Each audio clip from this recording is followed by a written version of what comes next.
आओ झुककर सलाम करें, जिनको जिनके हिस्से में मकाम आता है। बहुत खुश नसीब होते हैं वह जिनका लहू देश के काम आता है। आओ झुककर सलाम करें उनको जिनके हिस्से में मकाम आता है। बहुत खुश नसीब होते हैं वो लोग जिनका लहू देश के काम आता है। नगीना के सांसद चंद्रशेखर आजाद ने अपना संसद में भाषण शुरू करते हुए कहा, उन्होंने ऑपरेशन सिंदूर पर देश की सेना को नमन किया और आगे कहा कि देश की सेना के लिए मेरी मांग है कि सेना और अर्धसैनिक बलों के वेतन को टैक्स से फ्री कर दिया जाए।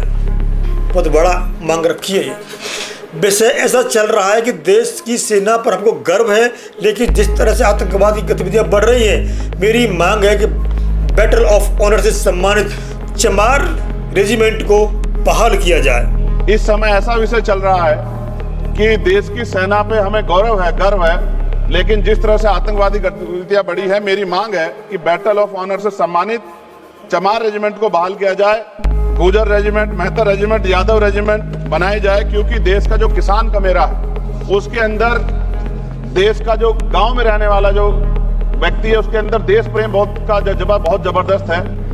गुर्जर रेजिमेंट, यादव रेजिमेंट और अन्य रेजिमेंट भी बनाई जाएं, क्योंकि देश के अंदर किसान कमेरा, वह भी जो गांव में रहता है, उनके अंदर देश प्रेम का जज्बा बहुत ज़्यादा होता है। उनको मौका मिलेगा तो पाकिस्तान तो छोड़िए, चीन की हिम्मत नहीं है कि हमारे देश की तरफ, हमारे भारत की तरफ आंख उठा के देख सके। दूसरी तरफ उन्होंने बोला कि 1965, 1971, 1999 के युद्ध में किसी अरब देश ने पाकिस्तान का साथ नहीं दिया, लेकिन आज कोई भी अरब देश हमारे फेवर में नहीं है। 1965, 71, 1999 के युद्ध में किसी भी अरब देश ने पाकिस्तान का साथ नहीं दिया था, लेकिन आज एक भी अरब कंट्री हमारे फेवर में नहीं खड़ी। क्या हमें अपनी फॉरेन पॉलिसी पर नहीं सोचना चाहिए? हमको विदेश नीति पर सोचना पड़ेगा। बात समझ में नहीं आई कि पाकिस्तान ने कहा कि आपने मान लिया और ऑपरेशन सिंदूर को पोस्टपोन कर दिया। क्यों? क्या बोला ऐसा पाकिस्तान ने आपसे? यह मेरा प्रश्न है। आप अखंड भारत की बात करते हैं, आपको इससे अच्छा मौका शायद ही मिलेगा, जो अपने हाथ आया हुआ मौका गंवा दिया। सरकार को मैंने कई बार सुना, सरकार के लोग अखंड भारत की बात करते हैं, इससे अच्छा मौका आपको कहाँ मिलता?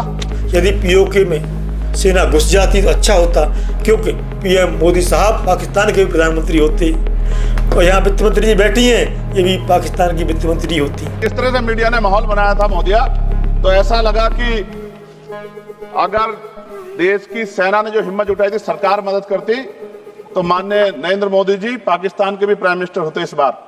हमने अमेरिका की बात मानकर मौका गंवा दिया।